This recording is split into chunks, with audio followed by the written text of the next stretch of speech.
Saludos, bienvenidos a Eclesia Online. Hoy es domingo 28 de junio y en este día nosotros pues ya vamos preparándonos para un día solemne que es el de mañana también.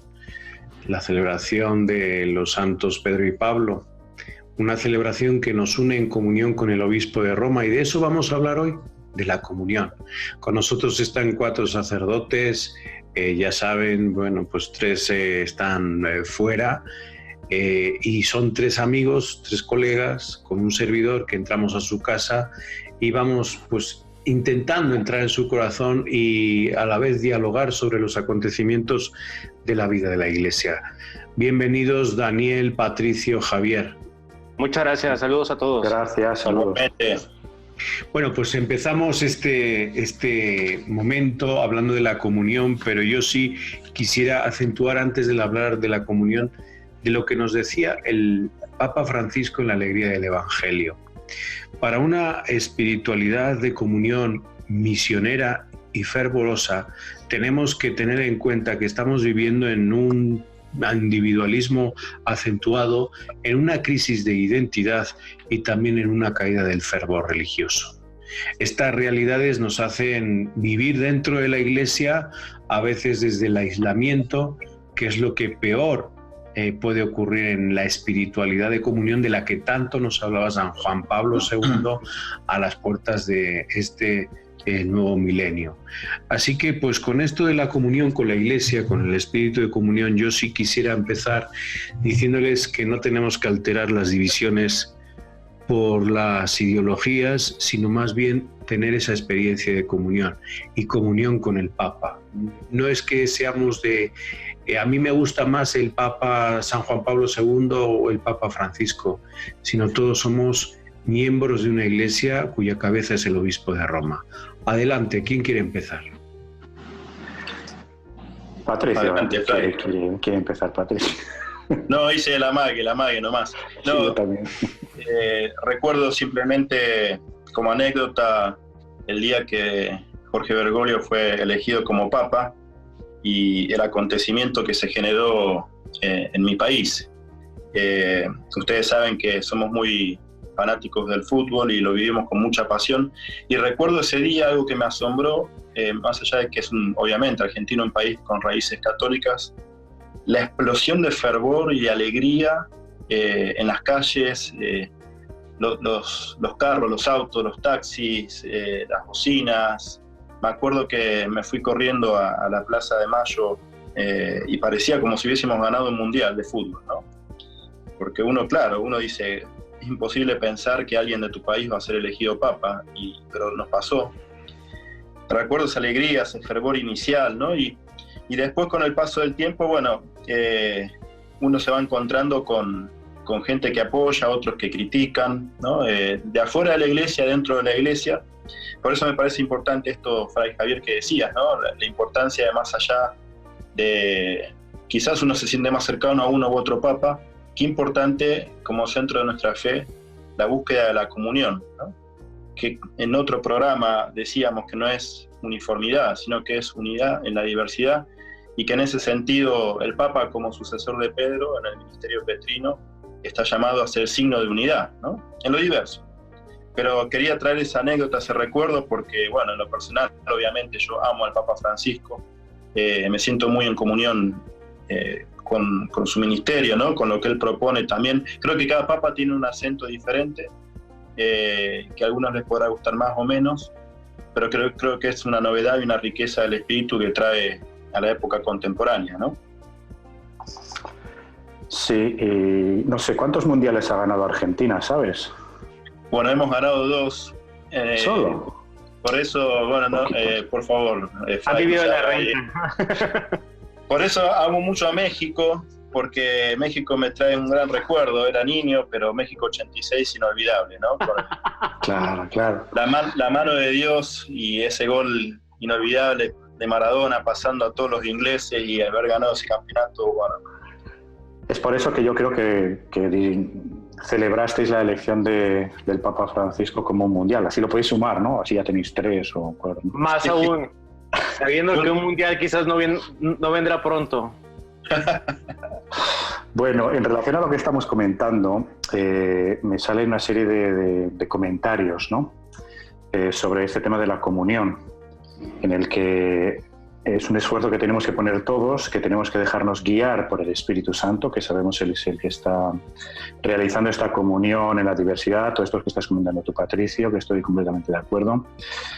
Y bueno, los comentarios de fuera de la Iglesia en relación al Papa pues son muchos, ¿no? Pero qué difícil es la misma comunión dentro de la Iglesia en muchos aspectos, ¿no? Porque hay muchas vocaciones, hay mucha variedad, hay religiosos, religiosas, monjes, monjas, sacerdotes diocesanos, institutos de todo tipo, están todos los laicos en 1000 instituciones, en 1000 labores. Es decir, hay cantidad, y gracias a Dios es así la Iglesia, ¿no? Y a veces no sabemos ver la diversidad. Y yo creo que esta fiesta de Pedro y Pablo nos lo recuerda, ¿no? No es solo comunión con el Papa, sino comunión con Pablo también, ¿no? Es decir, Pedro y Pablo, la fiesta es doble, ¿no? Aunque cada uno tiene su lugar y cada uno ha sido llamado a su función específica, vamos a decir, ¿no? Entonces, el ver que somos diversos y que cada uno tiene su función puesta por el Señor, eso es básico, es esencial. Comprender que hay sensibilidades muy diversas, ¿no? Yo por sensibilidad puedo estar más cercano a un papa, a otro, etcétera, pero es un tema de afectividad. Poner la fe por encima de todo esto es un tema en el que creo debemos formarnos todos, y tiene que ser un trabajo constante, porque la comunión es de todos, ¿no? La función del Papa es hacer que vivamos en comunión. Yo creo que es precisamente su carisma, ¿no? La unión en la caridad, en el amor, en el servicio, en lo que es la Iglesia. A mí me llama la atención porque en psicología se habla de un síndrome que se llama síndrome de identidad difusa, que tiene mucho que ver justamente con lo que pudiéramos hablar de un síndrome de identidad difusa en la religión. Me refiero a cuando no aceptamos la diversidad, cuando queremos que rígidamente la Iglesia sea la que yo compagino con ella, la que yo espero que sea. Y por lo tanto, si mi fe es esta medida, si mi religión está con esa medida, tienen que entrar los que se dicen católicos a esta medida también. Por eso siento que la fe o que la religión tiene que ser rígidamente a la carta, cuando ese síndrome de identidad difusa es ser católico hoy es entrar en este cuadro. No acepto la diversidad. Y si lo vemos más allá, vemos cómo hay esta nueva realidad donde hay un papa a la carta también.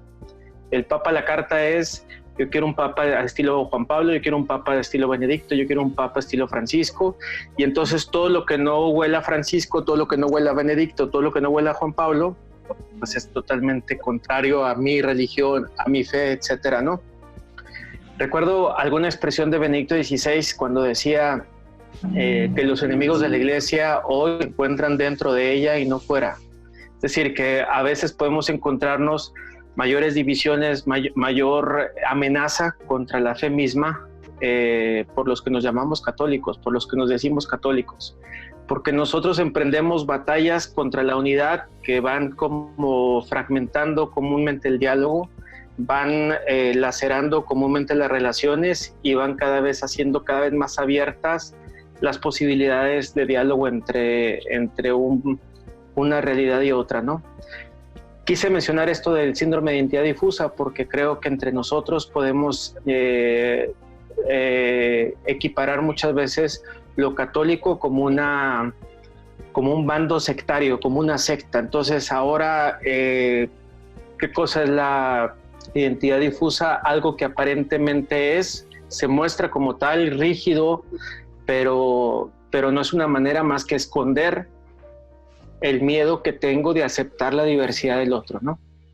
Fíjense también ustedes que pues tuve una experiencia en el último viaje del Papa Francisco, pues relatar y ayudar a relatar lo que estaba pasando y donde se encontraba con una televisora venezolana. Claro, una televisora de una ideología pues totalmente atea, ¿no? Sin fe. Entonces ellos llamaban al fenómeno del Papa Francisco en México una papolatría. Sí. Es decir, que nosotros aquí en México se adora al Papa, ¿no? A su persona. y pues desde su perspectiva, vamos a decir, marxista, comunista, ideológica, la periodista, una periodista importante de Canal Sur y de la televisión cubana, nos explicaba lo que era la papolatría y nos lo iba describiendo con las imágenes que iba sucediendo, ¿no? Ahí estábamos dos invitados, una religiosa y un servidor, y lo que le hacíamos ver es que no era papolatría, sino más bien es la cabeza de la Iglesia. Y no es a su persona, sino es más bien a lo que representa, ¿no?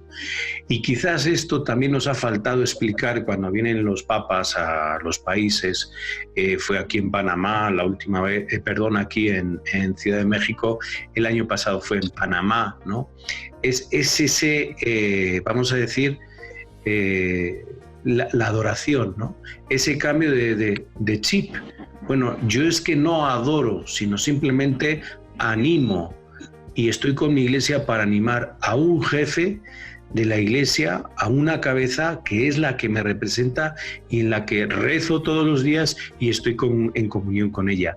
¿Qué nos ha pasado? Que en las parroquias y en el ordinario de la vida esto no lo hemos traducido como, mira, esto es comunión. ¿Qué pasa aquí? Que lo hemos puesto más bien en adoración. A mí me llama la atención que efectivamente todo lo que no huela a papa, al papa que yo esperaría que fuera, pues inmediatamente hay una devaluación.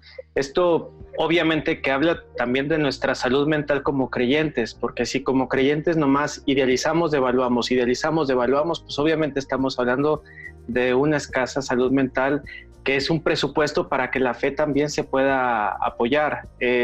Estos mecanismos de defensa, entre más constantes son entre nosotros, lo veo porque, por ejemplo, podemos encontrarnos con gente en nuestras parroquias que se lamentan continuamente porque el Papa actual esté liderando la iglesia, o incluso que sus acciones como llegan a desacralizar a la iglesia misma, llegan a criticar sus acciones.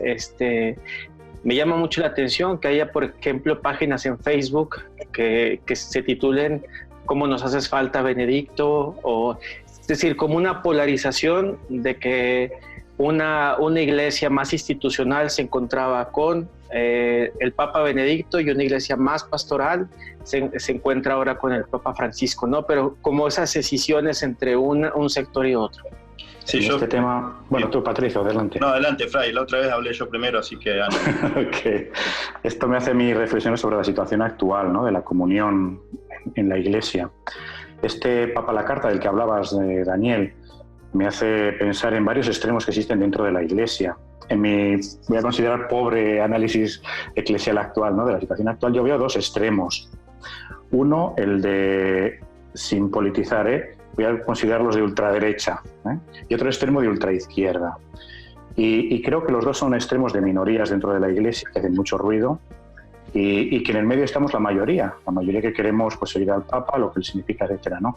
Y creo que los dos extremos, unos ultraliberales, ultra tal, y que incluso quieren cambiar cosas de la fe, otros que creen, defendiendo la fe a ultranza, que no se puede modificar absolutamente nada, porque, bueno, son dos discursos para mí muy extremos que hablan precisamente de una utilización de la figura del Papa. Los dos la utilizan.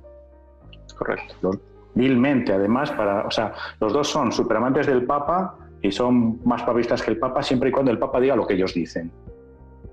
Cierto. Sea por un lado o por el otro, ¿no? Y yo creo que eso es una falta de identidad propia en la Iglesia y de buscar una comunión y de saber qué es lo que el Papa realmente representa, ¿no? Que nos tiene que unir a todos en la diversidad. Y creo que el Papa es precisamente el que más refleja el ejercicio de la comunión, porque respeta a todos, les deja hablar a todos, está con todos y luego opta por los más pobres realmente, que ese es su mensaje continuo, ¿no? Patricio.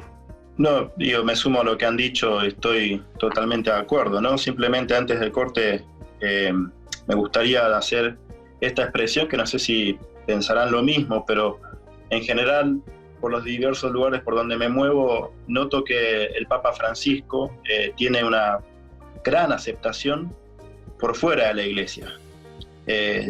La gente lo quiere, lo ama. Las iglesias protestantes en general las históricas, ¿no es cierto?, tienen una gran admiración. Y es notable y es paradójico, porque dentro de la iglesia, más allá, coincido con Fray, ¿no?, son grupos minoritarios, pero muy ruidosos, tienen mucho poder, cómo critican al Papa al punto de hasta llegan a decir que no es católico, ¿no es cierto? Es notable, pero me quedo con esta expresión. Qué hermosa expresión que tiene el Papa Francisco, que es tan querido y admirado por fuera de la institución católica, ¿no? Pues con esta expresión nos vamos a un corte y enseguida volvemos aquí a Iglesia Online.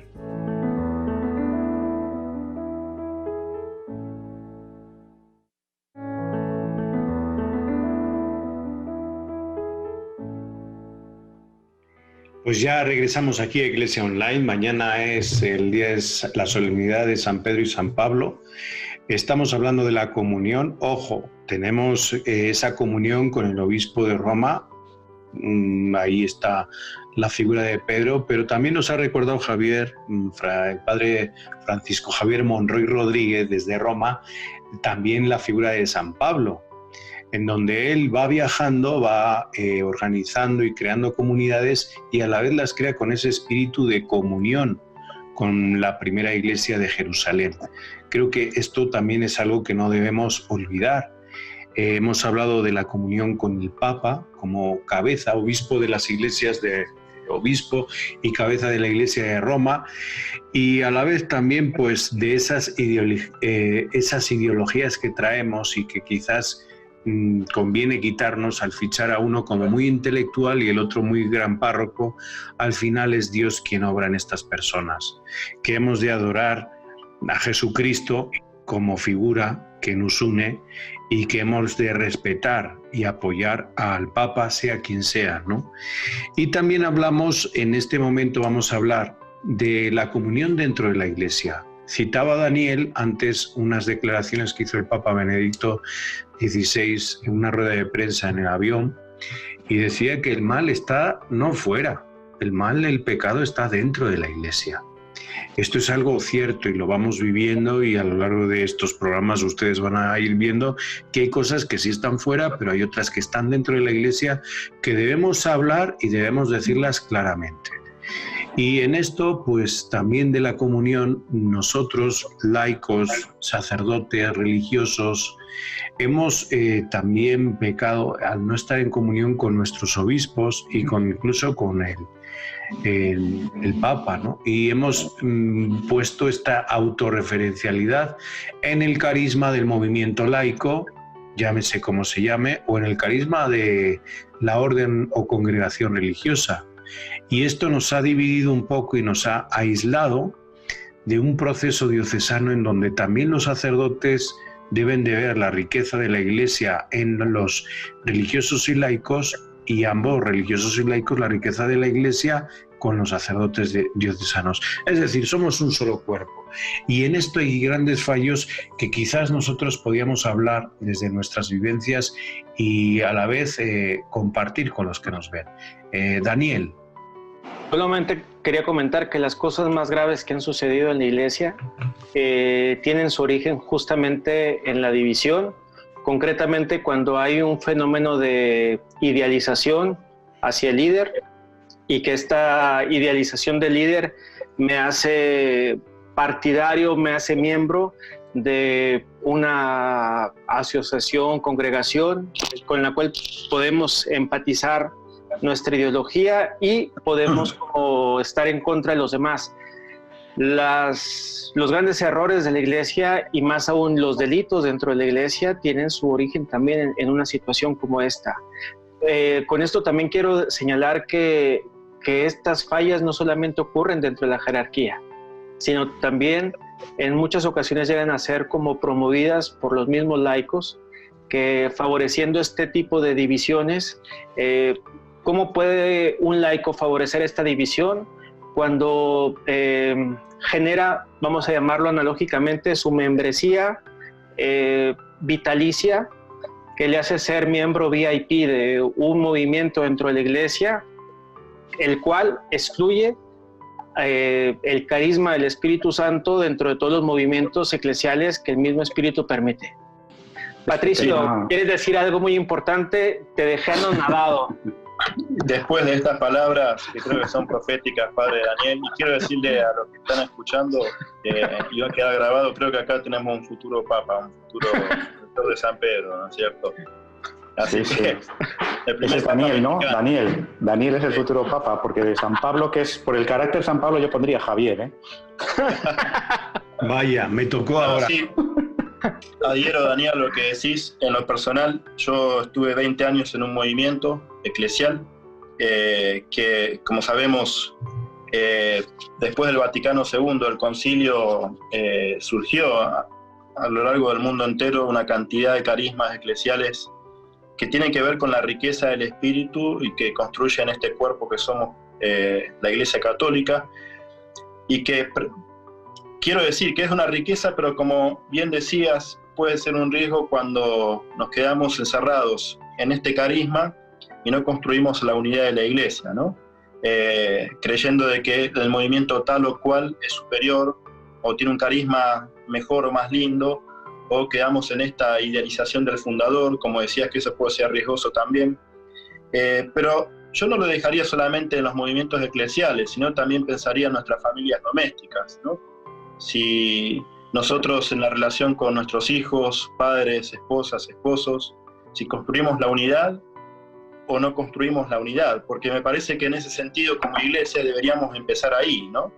Y el discernimiento creo que tiene que ver con aquello que viene de Dios, siempre va a construir la unidad, y aquello que separa, que divide, y ahí viene la palabra diablo, ¿no? Diabolos es el que separa, es porque evidentemente eso no viene de Dios, ¿no? Entonces, bueno, también sumo, estimado futuro Papa, no solamente el discernimiento en los movimientos eclesiales, sino también como iglesias domésticas, si somos signos de unidad o si somos signos de división.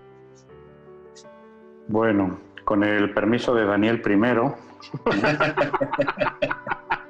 hago mi aportación aterrizando un poquito más en movimientos concretos, ¿no? Pienso en la vida religiosa, por ejemplo.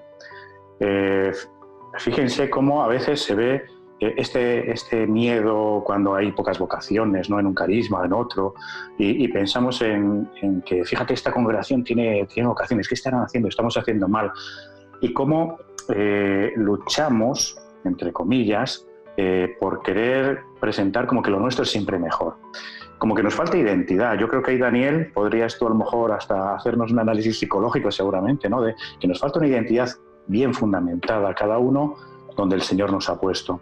Y esa identidad bien fundamentada hace que seamos abiertos a comprender que mi carisma, mi movimiento, sea laical, sea religioso, sea de lo que sea, ¿no? Es simplemente para algunos, no es para todo el mundo. Y precisamente eso es lo bueno, es para algunos. Y es para algunos para estar en comunión con otro que es distinto. Y ahí es donde se va a mostrar precisamente pues, que está el Espíritu Santo actuando, ¿no? Dentro de las congregaciones religiosas, entre movimientos laicales y vida religiosa, entre vida religiosa y vida sacerdotal diocesana, no sé. Buscar entre todos nosotros, ir comprendiéndonos, ir actuando, ¿cómo diría?, en que en concreto trabajemos juntos en proyectos comunes y que no estemos siempre mirándonos al ombligo. La autorreferencialidad que dice Javier Acero es para mí un tema esencial en esto, ¿no? Como que yo soy menos si todo el mundo no ama mi carisma. Es unas tonterías, es estupidez, ¿no? Es al revés. Yo precisamente que no amo bien mi carisma, seguramente por eso tengo miedo a que otros no lo amen, ¿no? Y yo creo que en eso tenemos que formarnos todos. Yo aquí hablaría de la formación. Desde el laico, el sacerdote diocesano, el religioso, todos. Hablar de formarnos bien para la comunión. Es un tema esencial, muy esencial. Perdón. Adelante. Sí, nada más para recoger la idea de Javier, ¿no? Yo creo que en esto sí que hemos pecado nosotros al traer una espiritualidad en donde que hemos querido hacer como una arqueología en las congregaciones y en los institutos religiosos, incluso en las iglesias diocesanas, una arqueología del carisma, ¿no? Haciendo historia y creyendo que desde el pasado nosotros vamos a recuperar elementos y ahí como cortando y bloqueando toda creatividad. que creo que en este momento y en este siglo es un momento de creatividad dentro de las iglesias diocesanas, los institutos de vida consagrada y también las asociaciones y de vida laical, ¿no?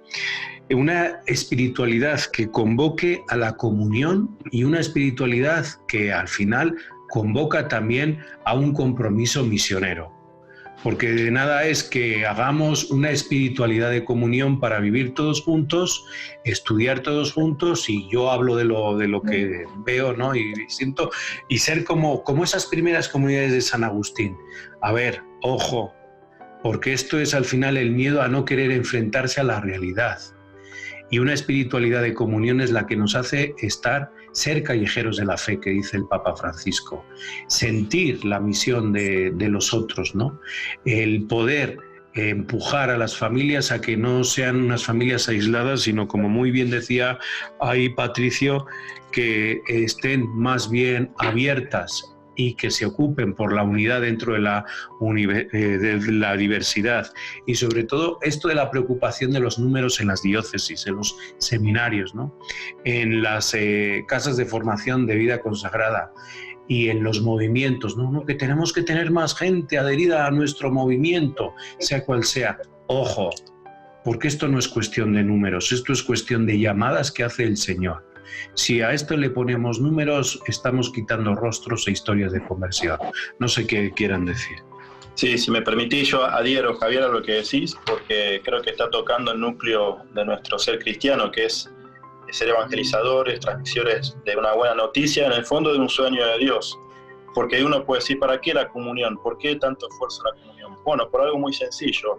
Es el anhelo de Dios para la humanidad, ¿no? Esta oración sacerdotal de Jesús, que todos sean uno, Padre, como tú y yo somos uno, ¿no? Y en ese sentido, por eso, en la medida que vivamos la comunión, vamos a ser signo, un testimonio, sacramento vivo para la humanidad entera. Que repito, ese es el sueño de Dios, ¿no? Una familia humana, unida, ¿no? En la diversidad. Y la Iglesia tiene que ser signo clave de eso. Por eso a veces la Iglesia en ese sentido es una contradicción cuando no vivimos la comunión, ¿no? Y claro, ¿a quién vamos a traer? No es proselitismo, la fe se transmite por atracción. Y acordémonos de las primeras comunidades cristianas, ¿no? Miren cómo se aman, decían. Entonces se generaba este anhelo de pertenecer a esta comunidad. Así que creo que tocás el tema clave del por qué somos Iglesia, ¿no? Estamos para eso, para ser signo de unidad en la humanidad. Y yo nomás quisiera cerrar con una imagen. Yo no sé si en todos los países este fenómeno de las urbanizaciones cerradas sea como una práctica general, pero esta especie de construcciones de vivienda donde ya no se puede transitar de manera libre, sino que ahora están cerradas con su caseta de seguridad, con un perímetro limitado. Esta urbanización cerrada me hace pensar también en la eclesiología, es decir, que nuestra eclesiología también puede ser cerrada. Cuando nuestra manera de ver o de sentir o de ser iglesia tiene un perímetro cerrado también, estos sistemas de seguridad que para que tú seas parte de nuestro movimiento, de nuestro pensamiento, de nuestra ideología, de nuestra congregación, de nuestro movimiento en la diócesis, etcétera, tienes que atravesar por un filtro de seguridad para que puedas entrar. Entonces, ya no se puede transitar libremente en la iglesia por todos los movimientos que el Espíritu suscita, sino que ahora estamos sujetos también a este perímetro cerrado donde tenemos estos filtros de seguridad, ¿no? Yo también, para acabar, quisiera animar a los que nos están viendo, ¿no?, o escuchando, a que se sientan bien en su carisma, en aquello en lo que ellos están viviendo y el modo en el que el Señor les ha llamado a vivir la fe. Y la vivamos todos abiertos, muy abiertos a la pluralidad, muy abiertos a modos muy distintos de vivir la misma fe. Que eso es lo que fundamentó claramente la primera iglesia, ¿no? Para formarse la primera gran iglesia, hasta que se formó y se formó todo ese gran sentimiento unido, era precisamente desde la diversidad. Esto es muy claro, ¿no?, en la misma palabra de Dios. Entonces yo animaría a todos a sentirse fuertemente arraigados en el modo concreto, el carisma del Señor, que siempre tiene que estar abierto a todos, ¿no? Y luego resaltar que, como hemos dicho que ahora en el programa, la comunión no es solo que el Papa tiene que hacer o con el Papa, sino que la comunión es algo del día a día, como muy han recordado aquí Patricio, Daniel, Javier, del día a día, yo diría, primero yo, con mi corazón en mi interior, luego con mi comunidad, con mi parroquia, con otros movimientos, con el Papa, con el Obispo, pero es un movimiento que va y viene, sale y entra, y tenemos que estar constantemente pidiéndole al Señor que nos dé esa fuerza y trabajar por ello. Fray Javier, ¿me permitís terminar con una frase que hace a la unidad? Adelante, adelante. Una frase, a ver. Tenemos un Papa, es más que una frase, tenemos un Papa argentino, tenemos a Dios que es Maradona y al Mesías que es Lionel Messi. Listo, termino ahí. No es imposible ganar mundiales, así no se gana mundiales, es lógico. No haga análisis, psicólogo, por favor, no análisis. No. Esto no era algo autorreferencial, ¿no? Es algo que diverso dentro de la comunión, es algo diverso. Nada más, pues despedirles a ustedes, desearles lo mejor para este día y para mañana, y no se nos olvide hacer la comunión dentro de casa, hacer la comunión, esforzarnos, que salga como algo de convicción personal para hacer comunión dentro de la diversidad en la parroquia. Y así es como podemos hacer comunión todos juntos como iglesia.